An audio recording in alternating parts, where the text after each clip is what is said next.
ব্রহ্মকুমারী ঈশ্বরীয় বিশ্ববিদ্যালয় বরানগর শাখার নেশামুক্তি অভিযান।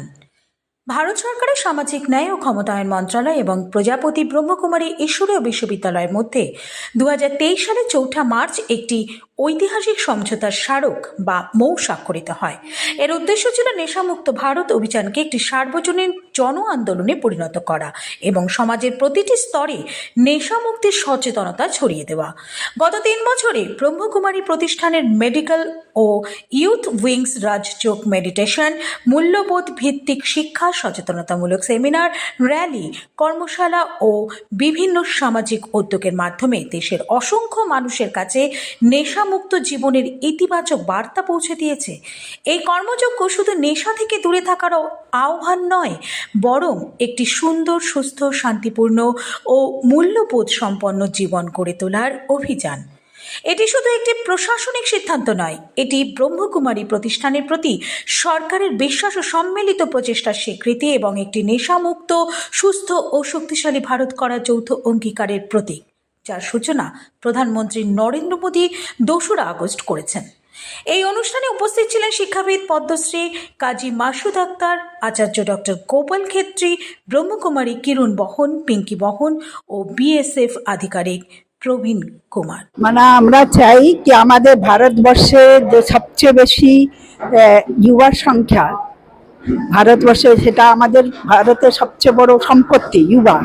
সেই যুবারা আজকাল বিশেষভাবে এই নেশার ভেতরে সবাই বিভিন্ন নেশাতে সবাই গ্রস্ত হয়ে যাচ্ছে।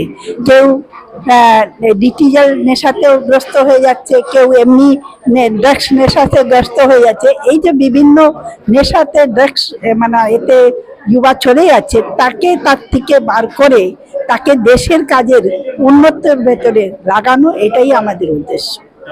আমরা বিভিন্ন স্কুলে, কলেজে, বিভিন্ন ইউনিভার্সিটি এবং বিভিন্ন সংস্থা ভেতরে গিয়ে এই নেশার উপরে তাদেরকে বোঝাচ্ছি, তাদেরকে এটা পজিটিভ থিঙ্কিং দিচ্ছি আর তাদেরকে মেডিটেশন শেখাচ্ছি, যে মেডিটেশনের মাধ্যমে তাদের ভেতরে সেই শক্তিটা আসবে, যে শক্তির মাধ্যমে তারা নিজেকে এর থেকে নিজেকে মুক্ত করতে পারবে। এটা আমাদের 6 তারিখ থেকে 20 তারিখ পর্যন্ত চলবে।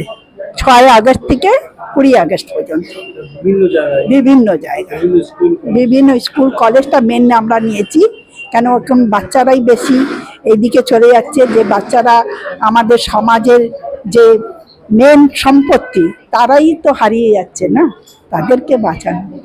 আমাদের বাচ্চারা যদি সুস্থ থাকে তো তার জন্য আমাদের দেশ সুস্থ থাকবে, আর দেশ সুস্থ থাকলে আমাদের সমাজের সবাই, পরিবারের সব সদস্যরা সবাই যদি আমরা সুখে থাকি, এর মতন আনন্দ আর কিছু নয়।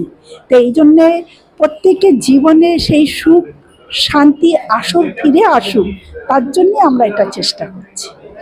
देखिए, आज जो युवा है हमारा, वो नशे की तरफ जा रहा है, क्योंकि हमारा जो लाइफस्टाइल है, हमारा जो जीवन शैली है, उसमें बहुत तरह का तनाव है। अब हमारे युवा को समझ में नहीं आ रहा है इस तनाव से हम कैसे निकले। तो जब वो यह नहीं समझ पाता, डिसाइड नहीं कर पाता, निर्णय नहीं ले पाता, तो वो नशे की तरफ चला जाता है, क्योंकि नशा जो है उसे इन चीज़ों को भुला देता है, और ये बहुत एक टेम्परेरी है और बहुत छोटे क्षण भर के लिए है।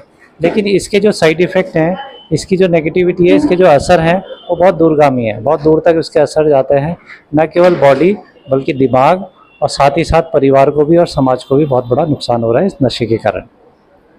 तो मैं तो जो हमारे युवा हैं उनसे ये अपील करूँगा कि वो इस पद्धति को छोड़ के अपना जो स्ट्रेसफुल लाइफ जो है उसे छोड़ के अपने जीवन शैली में बदलाव लाएँ, मेडिटेशन करें, पूजा करें, जिससे कि वो इस तनाव से दूर रह सकें और उन्हें नशे की आवश्यकता ना पड़े।